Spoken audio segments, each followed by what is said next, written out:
PS Palembang tetap mendapat apresiasi dari manajemennya, meski gagal lolos ke kompetisi Liga 2 musim depan.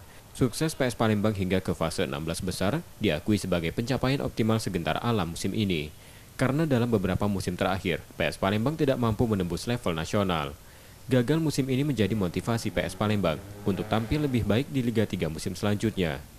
Manajemen akan segera melakukan evaluasi terkait hasil yang didapat, menatap kompetisi Liga 3 musim depan yang akan bergulir pada Agustus nanti. Bicara sama kita, sama staf pelatih dan pemain untuk kelanjutannya bagaimana. Yang kita ketahui juga kan kompetisi Liga 3 untuk tahun ini juga kalau diperkirakan itu bulan Agustus lagi kita buka.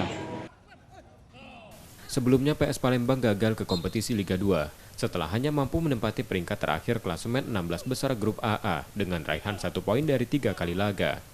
Nur Muhammad, Kompas TV, Palembang, Sumatera Selatan.